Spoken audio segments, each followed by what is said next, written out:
Well then, this is starting to get a little serious now, isn't it? Norwich City winning here 2-1 against Nottingham Forest in a kind of a strange game, it has to be said, but one that I think every Norwich fan that was here and enjoyed it will be going back home and telling people that could be something going on here. Could be. Of course, form is temporary. We'll see how permanent the class is, but there's no doubt it's something to behold watching Norwich at the moment and enjoy. Take you through the game. As I said, it was a stranger one really, because sell out here, 29,000 fans inside Forest, not the City ground, not that we necessarily heard them for long spells of the game, but cracking atmosphere to begin with, and everyone coming out, and they started like an express train really, to be honest. They exposed Norwich's back four at regular intervals and had showed a lot of quality in terms of being able to provide some real chances and take advantage. And of course they did that after just 5 minutes. Lewis Graban scoring the opening goal. It was beautifully worked, and I'd have to see the goal again in terms of how statuesque Norwich's defending was, but that came in a backdrop of the fact that every time Forest got within sort of the final third, they looked like cutting Norwich apart and ending up with a pretty good chance, if not a goal. So ominous sort of first 15 minutes or so really. But then I have to say, Norwich found their way back into the game, and I know a lot of people sort of asked me, well, what did Farke change at half time? What happened to ensure that Norwich sort of got a foothold in the game? But I don't think there was anything tactical about it. Probably a few little bits. I think a few players up their level, a few people adjusted to what they were doing. I think Forest had a hand in it. Takes two to tango, and I'll maybe touch on that a bit more in a bit. But certainly, although Forest hit the bar and it wasn't like they weren't creating chances still in the first half, Norwich had two gilt-edged chances themselves. Marco Stiepermann will be wondering now how he managed to side foot wide from about 8 yards.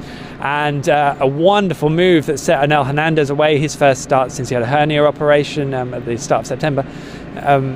He just fired across the goal and it just hit the post and rebounded out as opposed to hitting the post and cannoning into the goal. So two really good chances in the first half. And then in the second, I have to be honest, it was pretty much exclusively Norwich City one-way traffic. They were brilliant. They broke really well. They had numbers in support of Jordan Rhodes, which is one thing that didn't happen in the first half. He was horribly isolated.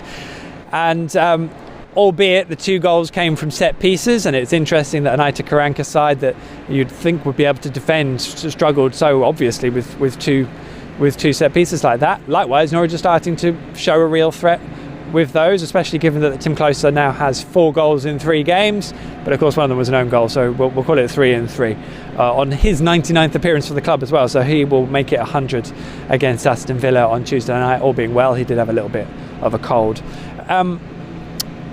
and just as a reflection on Forest, clearly they've gone for a route which means they spend a lot of money.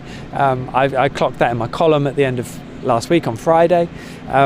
So there is a lot of expectation. I think that's why the place was full. I think that's why they want this to finally be the season that they make it back into the top flight where they all feel they belong.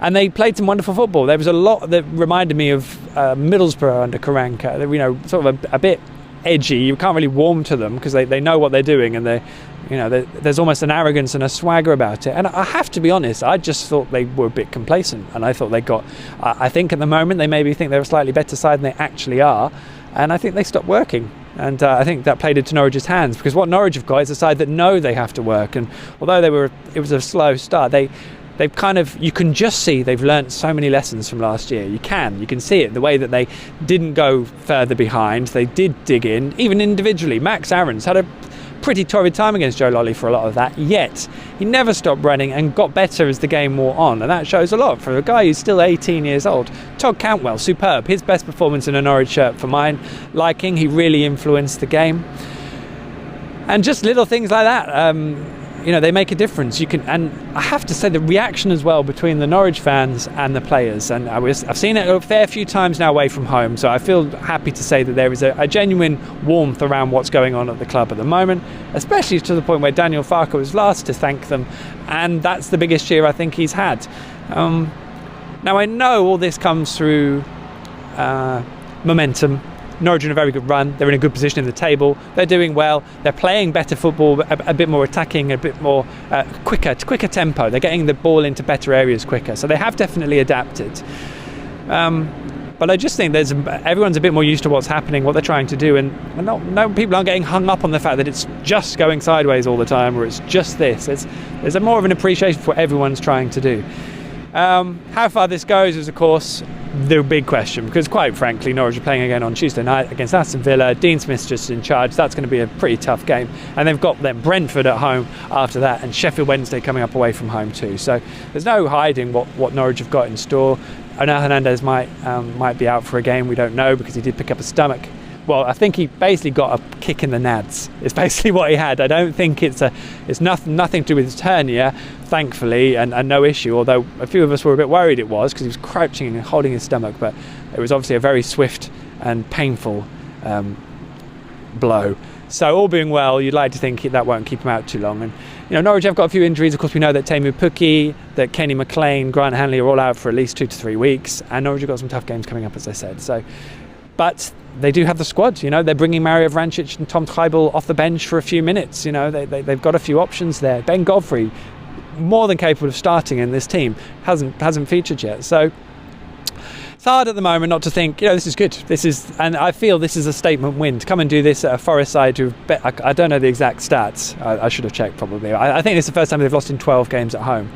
And I've spoke to one of the journalists who said, well, by far and away, Norwich is the best side they've seen down here this season. And, Norwich have had Brentford down here already and things like that. So, yes, in this situation, in this moment, for the next few days, I would sit there and think, you know what? This is exciting at the moment. Let's see what happens.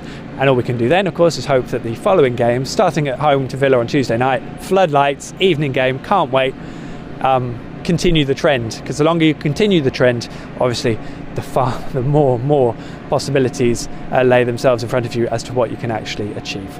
Plenty of fallout reaction and more analysis than this bumbling 7 minutes over at PinkUn.com. Make sure you check in there, and I might well try and fill in some of the gaps in this come tomorrow morning over at Instagram if I manage to get the time. So yeah, PinkUn.com. See you there. Until then, enjoy the rest of your weekend, guys. Norwich won.